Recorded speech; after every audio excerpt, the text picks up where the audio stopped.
Welcome to Pleasure in the Pause, a podcast dedicated to inspiring midlife women to feel more connected to their bodies, pleasure, and power through perimenopause, menopause, and beyond.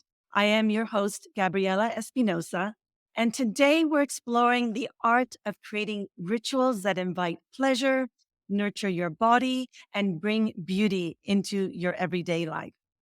I am thrilled to have Christine Marie Mason with us, the founder and CEO of Rosebud Woman, an exquisite, intimate skin and body care brand that supports all the stages of a woman's sensual, sexual, and reproductive life from menarche to menopause and beyond. I've had the immense pleasure of being in Christine's presence and seeing her in action.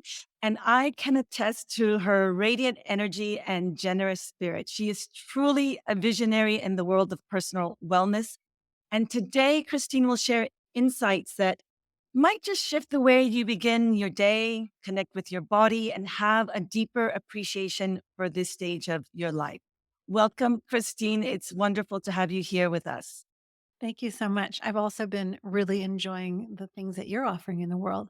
I enjoyed having you on the Rose Woman show, and we share such a deep love of awakening. So thank you Mm, for inviting me. you're welcome. I would love to start our conversation by exploring the foundations of your journey. What were some of the narratives around pleasure and sexuality that shaped your view of womanhood? And how have these influenced your path to creating a brand focused on intimate and sexual wellness for women? Thank you for that. I think a lot of the early formative experiences around my beliefs and being in a female body were invisible to me until I was in my 30s. They were just so in the water of what I was growing up and living in. I would say a couple of things. My mother was German, and so she didn't have the standard American view of our embodiment. And I got a little bit of her influence before she died when I was 11. But then I had, Catholicism. So for any of you who have been brought up in a religion that has a little bit of challenge with embodiment, even the female deity couldn't have sex to bear the Son of God. Okay.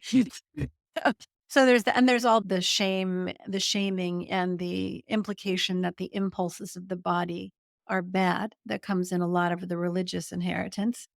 And I think then my father raised me.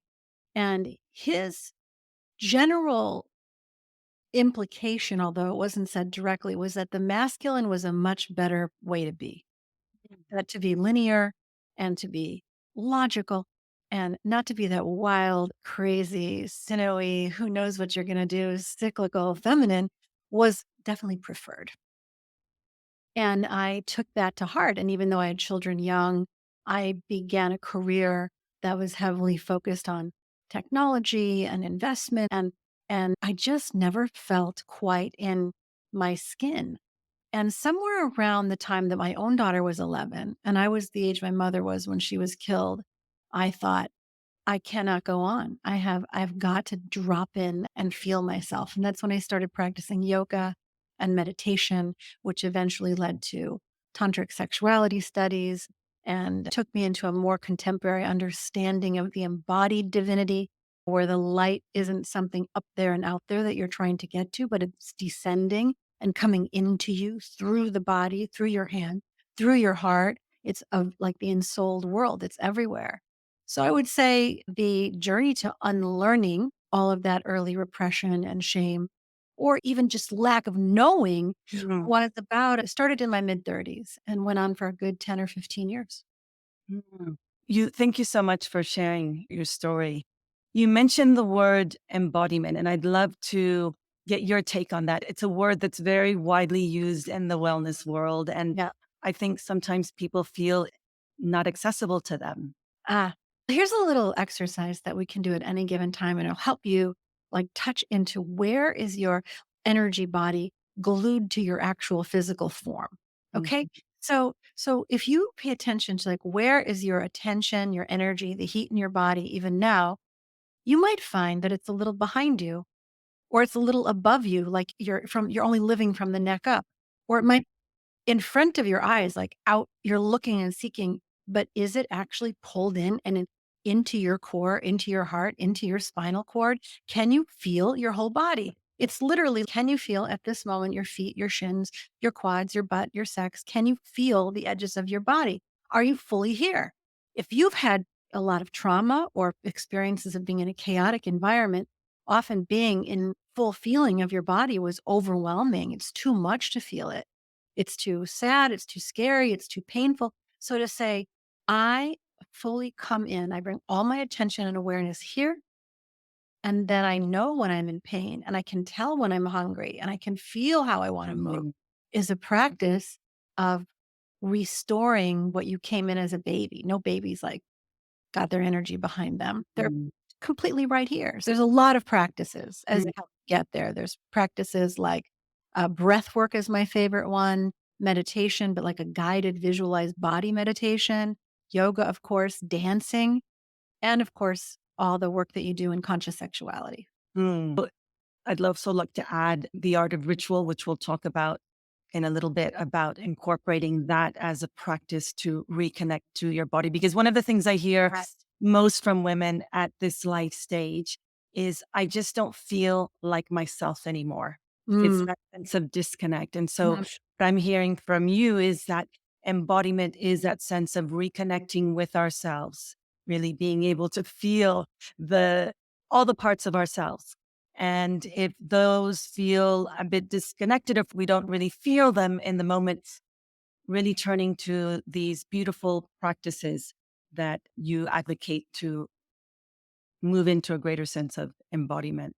Yes. And I do want to make a comment about this not feeling like myself anymore. Mm, mm, Even that is like a disembodied sentiment because you aren't the same. You've changed. mhm, Hormones mhm, changed. You probably got a little roll around the middle that you didn't have before.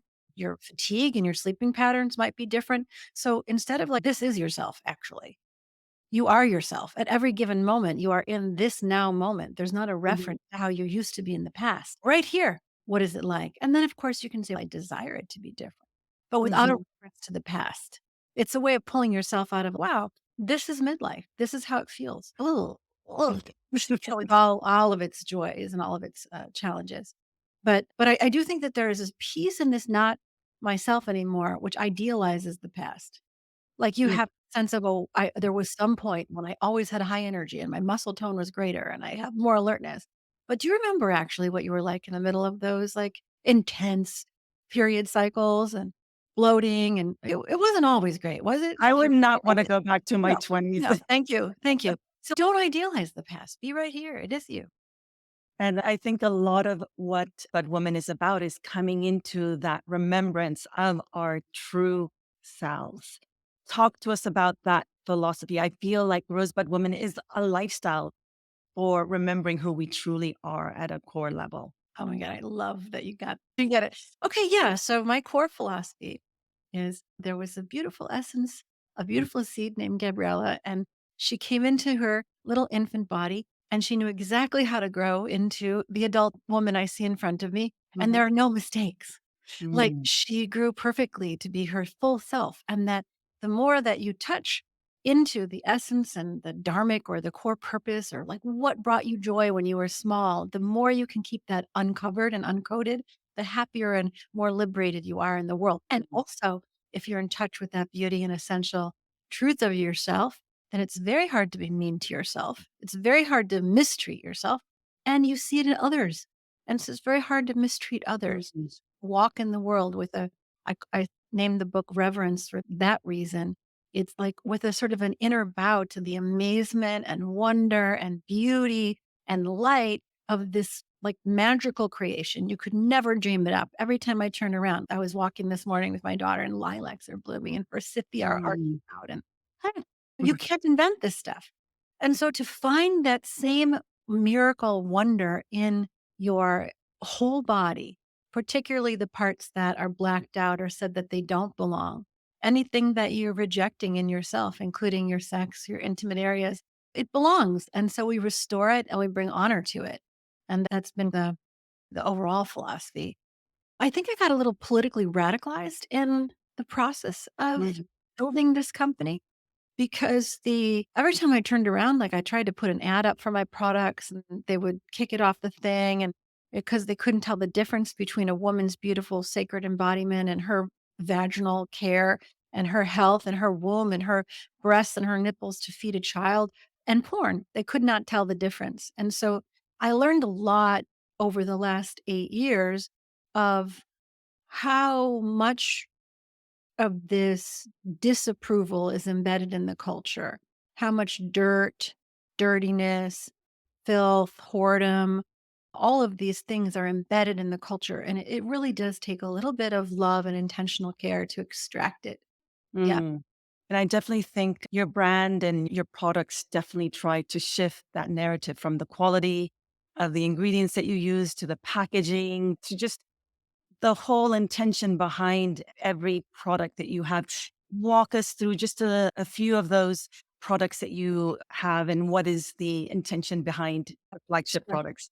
So when I started out, I was making products at home. I think it's worth mentioning that I was married to a person who had stage 4 cancer. And in the Mm, process of understanding what causes disease in the body, and this was 15 years ago, I really came to a scientific understanding of what phthalates and toxins and chemicals can do in terms of a person's ability to process the inputs into the body through the liver or the kidney or a lot of other ways. The load on the body, even for men right now, like testosterone is and sperm count is so low because of phthalates. We have only limited capacity in the body to process. So when I did need an intimate moisturizer, I was looking for a vulva moisturizer, a lubricant of some sort when I hit perimenopause. What I found was stuff that was medicalized and pathologized in the back of the CVS. And I mm, also found things that were like in the sex section, like with lightning bolts and slippery silicone. I always get that mixed up mm, like base lubricants, which are not good for the walls of the vaginal canal. They block mm, your own natural moisture. I think I can do better. Plus, I had been turned on to Ayurveda through yoga, and I'd been studying with some of the plant medicine traditions already and learning some herbalism. And I was like, I bet Chinese medicine, the white witches of Northern Europe, shamans from South America, these people in India, I bet there are herbs that since women have existed forever and plants arise to deal with any kind of human common condition, wherever there's a colony of humans that have evolved, there's plants that deal with the common ailments of humans. So mhm, I bet we can find some stuff. And sure enough, starting to research and doing interviews, found herbs that help rebuild tissue, deal with hormonal variances, all kinds of things. And then because I was investing my own money to build it, I did a big survey. 3,000 women, asked them what their concerns were, and they said the same things. Now, my initial thought was it was going to be for perimenopause and menopause, that it was unique.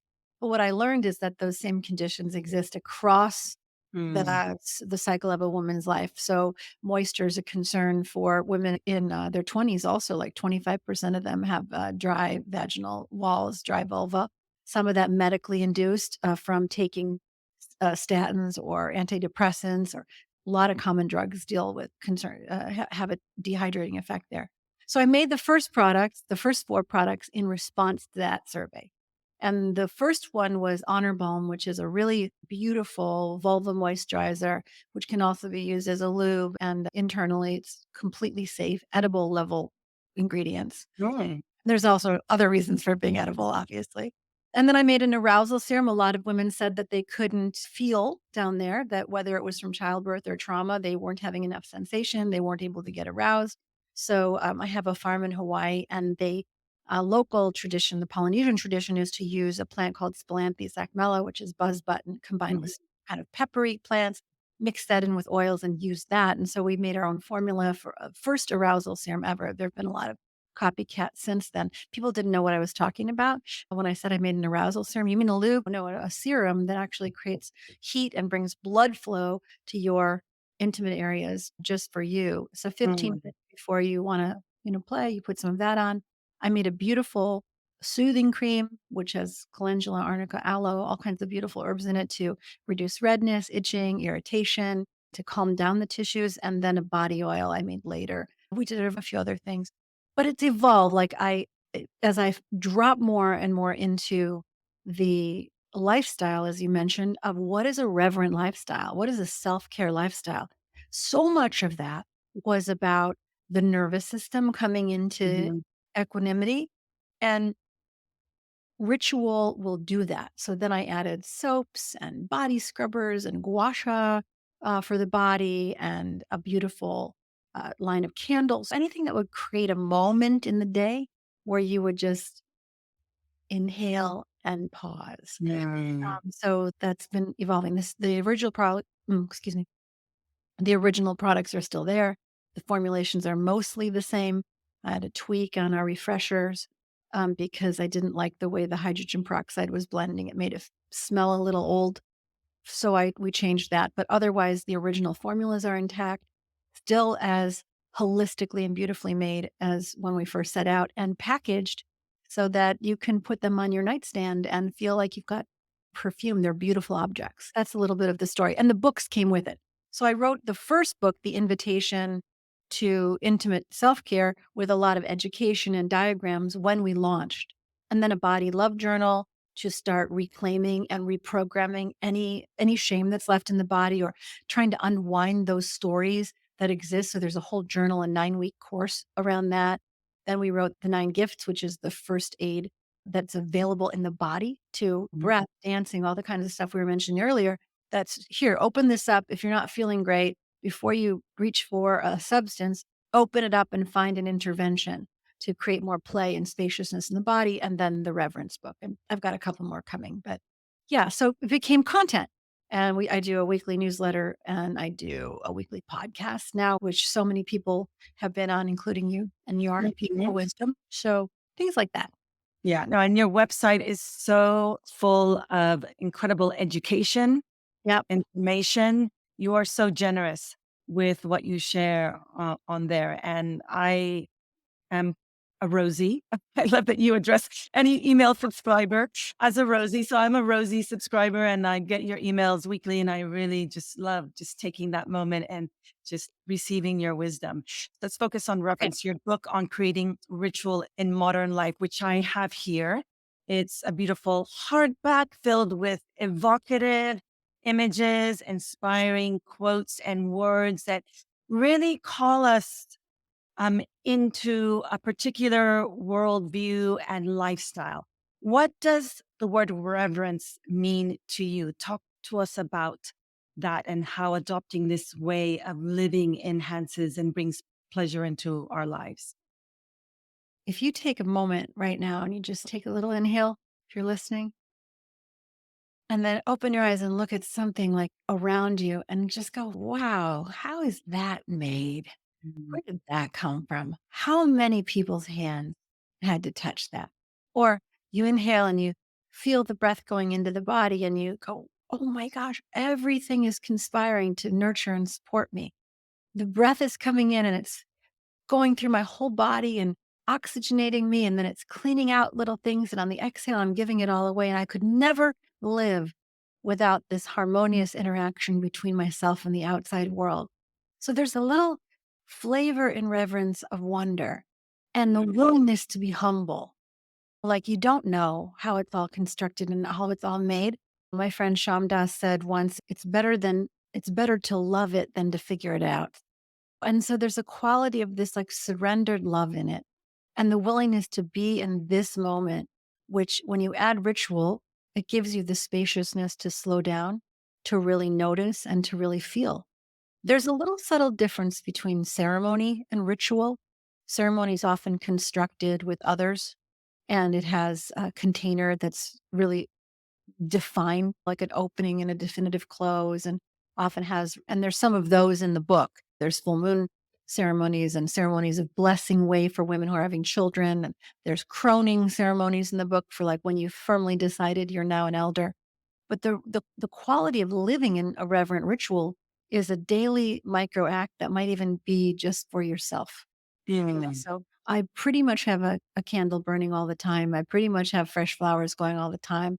I make it a practice that when I enter and leave my home to note that moment. And you can really turn any part of your life that you're trying to bring sacred attention to into a ritual. Does that help a little bit? Yeah, yeah. Let's pause there. I'm listening to you and I hear that it really requires us to slow down and pay attention and to be present to what's around us, because it's all around us. This act of stepping into reverence, it's accessible and it's at our fingertips. It's all around us. But so many things keep us from living in this state of reverence that you speak about. Talk to us about what are some of those ways that keep us from living in this state of reverence. Yeah, I want to make clear that slowing down goes faster in the end. Mm, Like that you're not slowing down to do less. You're actually coming into attunement with your surroundings so that as you move through the world, you're deeply present and you can do 3 times as much with the same by incorporating the quality of presence. So, the number one thing for me and for many people is of course the device. The device. mm, And I I'm going to take a breath here because this is such a potent thing to understand that my entire physiology and embodiment evolved over hundreds of thousands of years and at least the last couple of thousands of years to deal with small, present, tribal interactions within a certain proximity to my physical being, which means that I was only dealing with the alerts. Maybe once a year there'd be a fire, or there might be somebody in the community who was deathly ill or an accident. That's all we were wired to deal with. And now we get all of the high anxiety and assaultive content from all around the world, from the proximity sphere of almost 9 billion people in our hands all the time, which is more than we're designed to handle. mm, There's a quality of saying, I can, I know that there is a need for compassion and empathy to all the things that are happening in the world, but my job begins here to be compassionate and empathetic toward myself and everyone in my immediate sphere, and to be able to mm, know that if I'm doing that, I am a walking blessing field, that my offering in the world is my vibration and my frequency. And to the extent that I allow all of this incoming media and alarmism to change the way I think about other people, to make them enemies, to make them bad, to be fearful in the world, that I am not doing anyone a favor. So, if you're going to step into a life of ritual and reverence, in some way it means gating the material that's coming at you in order to really focus on the things that will make a difference in your immediate sphere and be more present with who you've got, with who's in front of you. protecting, I hear you say, like really protect that that part of Protect and know what's yours to do. I have incredible empathy for the people who are in war and conflict around the world, and there are lots of those conflicts going on. But there are people right here in my community who are suffering from domestic violence or war and conflict in other ways, and I can help there. But I can do very little about something on the other side of the world. And my guess is, if that's something that's taking up a large percentage of your perception, that it is removing you from doing really good work right here, present. And also, by the way, you're not obliged to do good work. You're just obliged to be in joy and to be in acceptance and reflection of the beauty of the world that's around you. Mm, Another thing that gets in the way is money. It's like this mm, pursuit of this idea that you're not safe, you're not secure, you have to be anxious, you have to be constantly looking for the next hit. And that fundamental base security, whether it's financial or otherwise, is probably one of the most important things that you can resolve in your own life. That you come into a worldview that says I am provided for, I am safe, I am abundant, I can lean into my community, I'm safe in my body. That if that is still alive in you and you're constantly scanning the horizon either for danger or for like where your next meal is coming from, so to speak, even though that might not be your real life circumstance, you still might have that thing. That's a great place to work. Um, yeah, that's another. To be really thoughtful about it, Gabrielle, I think you can't have incredible peace by bypassing. You can't just go up and out to the spiritual. Like a lot of the getting to this peaceful, reverent way of living is down and through the muck. And I don't want people to think of it as airy fairy. Like I had to do a ton of work around my mother's death, around my husband's illness, around loss, around a couple of times having these boom and bust cycles, around a core fear architecture in myself. I spent a lot of years working on that. I did Thomas Hubel's collective trauma training. I went through therapy. I did a lot of plant medicine work. So if you are someone who is still caught up in the anxiety of living or an unstable base, like I just really encourage you to drop into the shadow places in the self and get support with that. So that, because on the other side of that, like not avoiding it, it takes a tremendous amount of energy to avoid and freeze and suppress and try not to look. Just relax and look. And on the other side of relaxing and looking is utter freedom. Mm. And you're an adult now, by the way. Like you're not the child to whom those things happened, and your adult self can handle it. So that would be another thing. The Yeah. frozen, repressed parts stop us from living with that kind of reverence that's grounded and in and through the body. Yeah. And I do find this stage of life really calls us to just bring down those barriers that we've been holding up or suppressing. I call it the inner work of menopause, right? When we're going through Yeah. this life stage. And it really requires us to get down into that muck and Yeah. do our work. And so much freedom is available when you do that and you get to the other side. You're so right. I love the way that you describe it. Anything else that blocks us from reverence? No, just, and also just to encourage people to just begin. Take Like that baby step. it doesn't, don't make it a big deal. But that, there are no rituals. That is, I think that is the perfect first step to starting. When Yeah. you say in your book, and I'm going to quote you, you say, when we engage in rituals and ceremonies, you made the distinction between rituals and ceremonies earlier.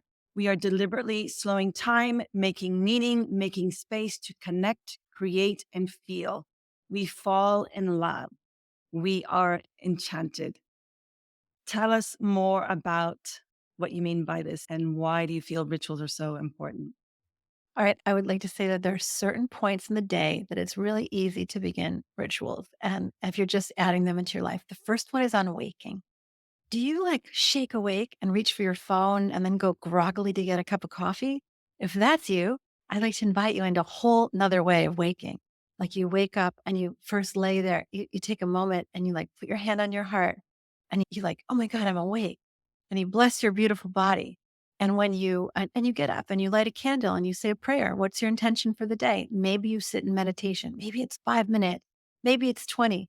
Maybe you just say, I'm going to do one big stretch to get in touch with my body. And that eventually turns into a full sun salute. But some kind of ritual around waking up that sets the tone for the day, that you're in charge and you're living from love. You're not leaning out and in reaction to the rest of the world. And similarly, the mirror of that in the evening, close down, set your ritual for sleep, and do it in such a way that you can clear whatever's lingering from the day and you don't take it into your dream life. You don't take it into the next day. It doesn't get stored in the anxiety cells in your body. So you kind Mhm. of inventory the day and you go, and you'll find that as you go through that sort of moment by moment high. We did it with the kids always high, low, high. What were the high moments? Where were there moments of celebration? Are there any follow-ups on that? Where were the low moments? Where did you lose your sense of center? And you shake those off, like literally physically shake them off, push them away, shake them out of the body and the energy system, make whatever amends you need to do, and then say thank you for your day. And again, if you're working with any external deities or archetypes, it's a good chance to do a mantra or say your prayers or whatever you're going to do or journal. But whatever that ritual is, close and open the day with it. And then I have a couple of weird ones. I always mark solar noon and sunset and sunrise because Mhm. those are like, I just want to reattach myself to a planet moving through space. I love the night sky. Anytime you can connect to solstices, equinoxes, full moons, new moons, it's not about a magical power of those entities. It's about understanding and marking that you are part of so many moving forces that are completely outside of your control. And all you need to do is locate yourself in those constellations. Some others, I do a lot of the bathing rituals, but where you do the whole thing where you do hair mask and face mask and you do the Mhm. body scrubbing and all of that. That is an amazing opportunity to practice ritual where you're ritually loving and expressing your affection towards your own body. You're going through in detail, noticing your skin and your nails and your hair and how the whole body functions. That's a beautiful place to introduce it. That's for daily stuff. Mhm. Anytime that there's a fracture or there's a big change or a transition, sometimes we want to skate over it or paste over it and just move through it really fully or alone. A lot of people move through those things alone. And that's another spot that we have huge opportunities to come together with a group of friends, men or women, maybe an all women circle, and say, this is what's happening for me. I'd like to do a ritual, be witnessed, be heard. Or if someone else is experiencing that, say, hey, let's have a support circle for you and just talk through it and be witness. We did one for a friend who lost a pregnancy a few months ago. And we just said, come on over. We'll make a dinner. We'll put you in the middle of the floor. We'll all surround you with pillows. You can talk about all your feelings about being 40 and losing a pregnancy that you really wanted. And we'll just feel you. We'll hold you and we'll listen to your stories. And then she lit candles and she did a whole bunch of prayers. She brought her parents' pictures with and put them on the altar. And she said, I'd really like to continue this lineage. And by the end, she was laughing. And most importantly, she didn't hold that alone and bury it away in shame Mm. or like a personal loss. It's an archetypal collective loss when something like that happens. And so many women have felt it and they hold it alone. That's just one example. Mm. Um, Can I pause you there for a yeah, moment? sure. I'd love for you to talk about, because you mentioned, and I think it's really important for people to understand that the attitude or intention with which we move into a ritual Yeah. is present. And I've spoken about presence before, how um, important it is as a way of connecting with ourselves and others. Can you speak to us about presence, what it is, and how can we practice presence with ourselves and others? I'd love your take on it. Yeah. The way that I was taught, the original piece is something called the three sync, where you scan your body and you're like, is my mind and my emotional state and my body in attunement? Are they like in different places? And you do this deep breathing work that brings you back into your heart. You literally physically getting into the body. And then you throw out any distractions. And if I was sitting with you in the room, I would feel my whole body. And then I would make a gentle eye contact with you and I would tune into your body and I would feel your energetic presence. And then we'd like be in a sync and I would pay deep attention to all of the cues in what you were saying, whether they were in your energy body, in your emotional expression, in the tone of your voice, if you used unusual words, if you said something with a lot of force or with a lot of emotion, then I would pull that thread so that we were in a real dialogue that was informed by your full embodiment. And then when I noticed that I was losing my attention, like I wanted to drift away or my mind was wandering, then I would make the attempt to bring myself back to my heart. And I might say to you, I'm noticing my mind starting to wander. And usually that's a sign, by the way, that the other person is no longer in their real thing, they're in story. But it's a quality of really being fully here and deciding that you want to be here.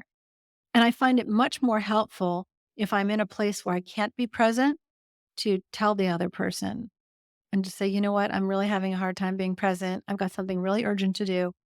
And can we come back to this so that I can give you my full attention than to fake it because they know and it's not impactful in creating the attunement that you're looking for.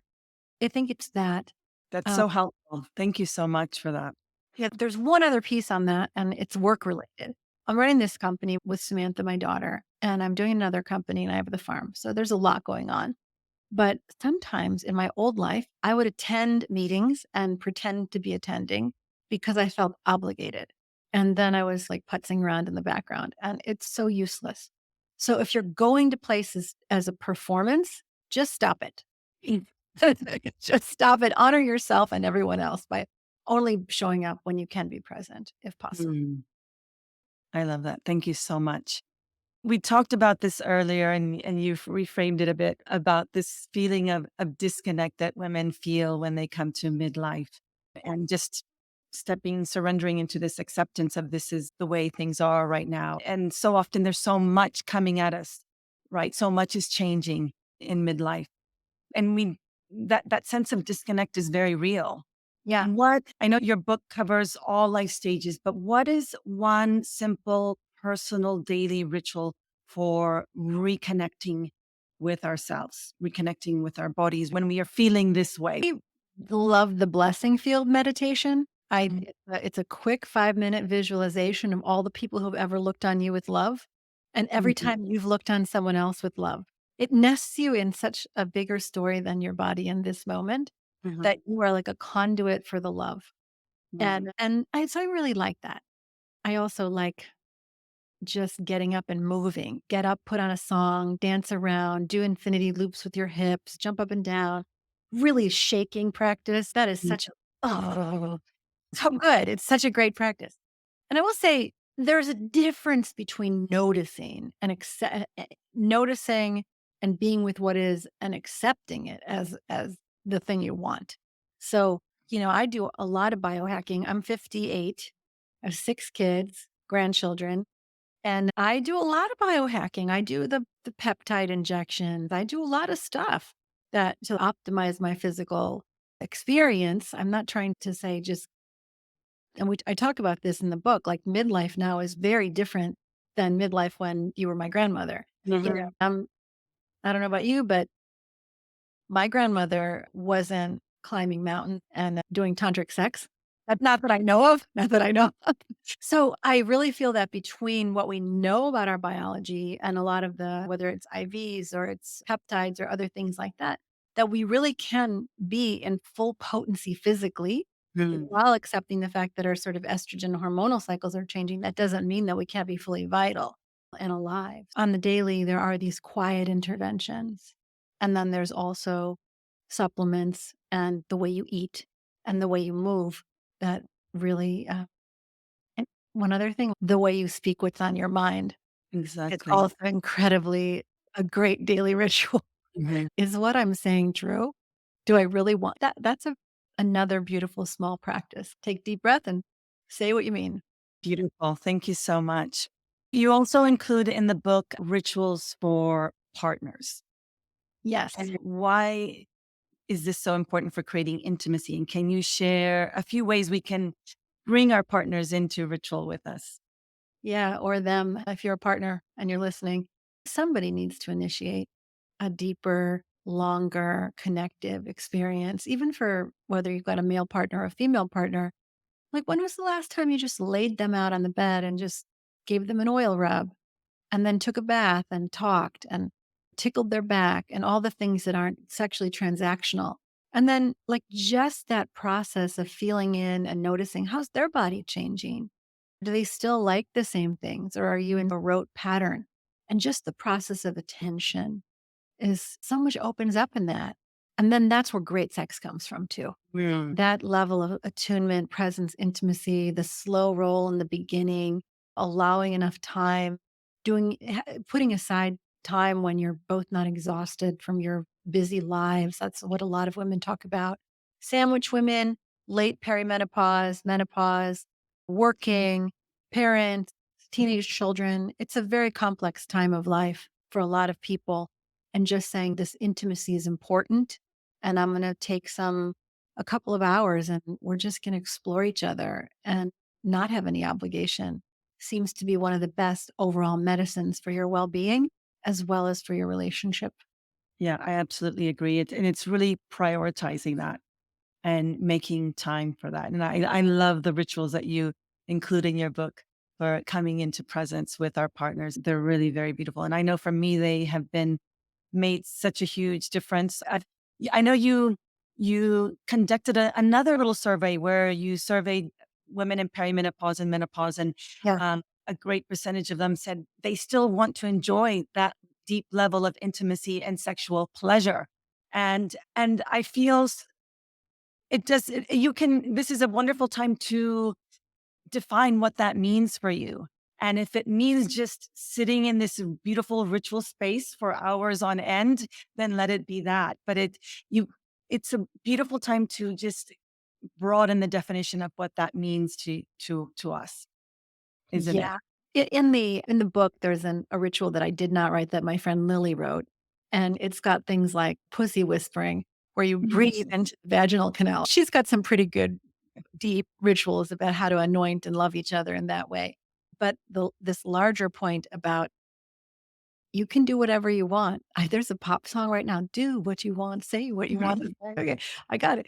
So love who you want to love and how you want to love. Right now, I would like more physical touch. Put this out there. I just Mhm. want non-sexual physical touch.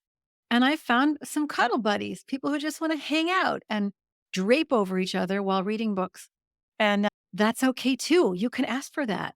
And one of the best parts of being in the free period is being able to say exactly what you want and know confidently that other people want the same things and not to judge yourself for your desires or to expect, oh, I can't ask for that. My partner won't like it. So and so won't like it. The world won't like it. And just to put it out there, trust it. Trust that your desires will be met. And I know from being in your presence, you also invite this sense of playfulness and curiosity. I just had Sherry Winston, the author of Women's Anatomy of Arousal, and she described this ritual of being in a playpen with her husband, creating a playpen time with her husband where they exchange comments, affirmations, little love notes, and just play fun games Mm-hmm. in that time of deep presence with each other. And it is about doing that, I think, and by making it fun. Making it fun, and part of making it fun is wanting to make it fun, which means if Mhm. you're holding resentments toward that person that are built up over time or expectations of them, like finding a way to break the stream of that and find each other anew. You Mhm. said you mentioned the survey, the women's, sexual health attitude survey that we Yeah. did. It was like 450 women responded. And I was surprised that of the women over 60, that almost all of them were either still sexual or they wanted to be sexual and they couldn't because they were either unpartnered or their partner had become asexual in some way and they felt trapped. And I think it's worth looking at that if you're physically still craving sex, and that could be from the most gentle contact that we see a greater affinity as women get older. There's so in the book that's coming up, The 9 Lives of Women. Let's give listeners a sneak peek into that book. Yes. Yeah. So the inquiry for that book was for me, I'm still my 8-year-old child. I'm still the 14-year-old girl who was having her first makeout session. I contain all of those prior lives. And when you look at women who are 80 and 90, like I had no idea what their experience was like.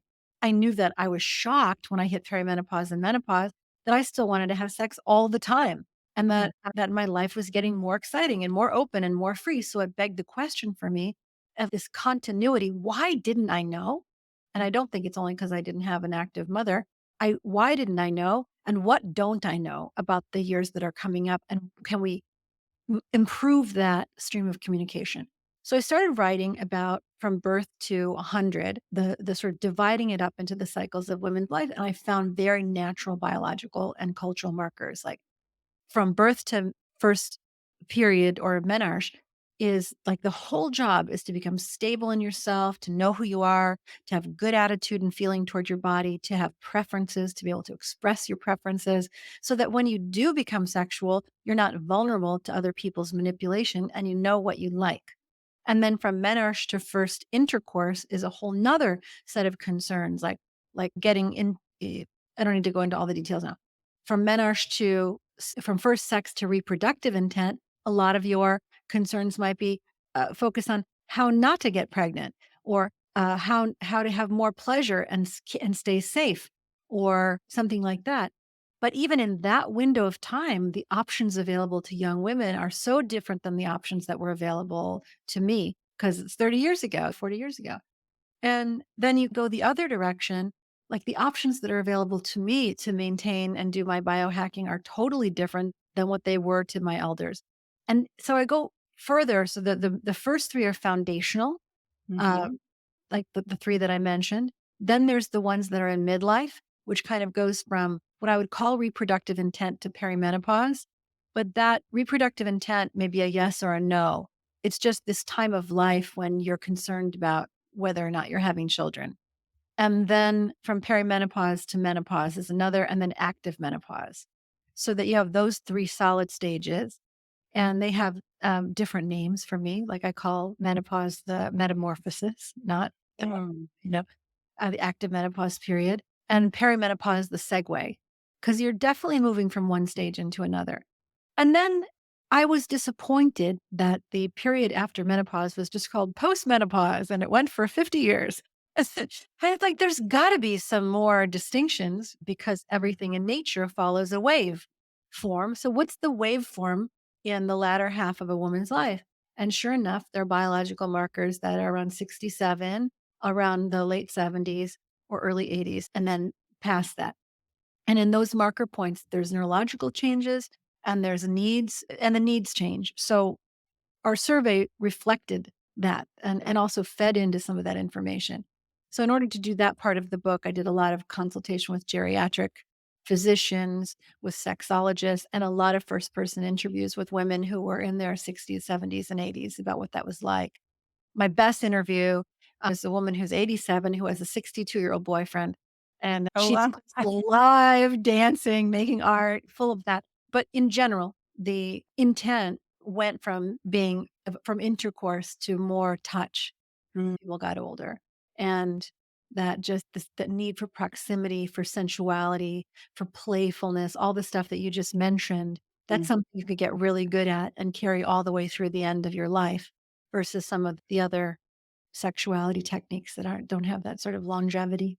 And we can start now. We can start doing that now. We don't have to wait until we're in our 60s, 70s, or 80s. Let's start it now. Yes, I please. love that. Yes. So that's called The Nine Lives of a Woman. Nine Lives of Woman, Not, mhm. sexual, sensual, and reproductive stages from birth to 100. And the disclaimer on it is it's primarily written for cisgender women. And it's definitely not that everyone has the same experiences of aging or timing, and that all things are gradations in nature. It's all phases. And that, of course, I'm writing it from my particular socioeconomic cultural perspective. I did try to make it inclusive, but I can't reflect everyone's experience. I tried to get a lot of good cross sections of interviews in it, make it a blend of science and story. You're And more sharing. than that, like a way of thinking, like a framework for thinking Mhm, that mhm. create communication across the generations and would allow us to be curious about what technology and culture are doing to change those stages for everybody. Mm. Yeah. Yeah, I've been loving your sharing of bits and pieces of it in your newsletter, and it's available right now on your blog, these bits and pieces of it. And I think it's a beautiful way to reframe this life trajectory that you're talking about and really allowing us to make space for redefining it for ourselves. It's such a Yes. beautiful, and I love the images that you use to accompany the book. Thank you. So, I'm making those images with AI oh, personally. But they're gorgeous. They're gorgeous. the trip, it's like I said, the tools are so amazing right now to do. You can basically think a thought. And even if you're a non-artist, you can have a dialogue with the collective intelligence of humanity and create something that looks like what you have in your mind. It's incredible. Yeah. We're nearing the end of this beautiful conversation, Christina. I'd like to ask you something I ask all my guests, and that is, what does pleasure mean to you? I think we've talked about a lot of it. Mhm. Full relaxation and alertness at the same time in the body where I can be in the receiving and reflecting back the beauty of the given world. Yeah, Mm. that's what it means. I'm a sensory junkie. I love good fabrics and textures and warm air and wind and music and taste. And so anytime that I can be sharing that with other people, I'm in full pleasure. Beautiful. Thank you so much. Yeah. What a lovely way to close our time together. Before we go, tell us, how can listeners continue receiving your wisdom? I have a single email newsletter that you sign up for at rosewoman.com. Okay. Podcast alerts, which is the podcast is The Rose Woman. And it gets the weekly newsletter from me on a lot of topics, and it gets the serialized chapters from the Nine Lives of Woman. And it also, unfortunately, or fortunately, because I love my products, gets you some promotional emails as well. Be aware of that. And you can find the company at Rosebud Woman on Instagram and me personally at the.rose.woman. Mhm. I have another book project that's only serializing on Substack as the newsletter that's called Mantra, Tantra, and Ayahuasca, Sex, Drugs, and Rock and Roll in Search of the Sacred. So I'm sure you can find me if you look. Something for everyone in your wisdom, definitely. And thank you so much. I do want to mention that if they find you, they can also find our products, right? Yes, and I'm going to put the link to your products in the show notes. Okay. I love the Honor Balm. I use it on my face. I use it all parts of my body. It's so rich and beautiful. Yes, there it is. So gorgeous. And it really feels it's so true to its name. I really feel you come into this place of honoring yourself when you're using these beautiful ingredients that you put into that. So thank you so much. I am going to put a link into the bio, and thank you for your presence and all that you do to bring joy, beauty, and meaning into our daily lives, Christine. Thank you. Adore you. Have a great Mm, afternoon. have a beautiful day. And thank you, everyone, for listening. I hope you found this conversation as enriching as I have.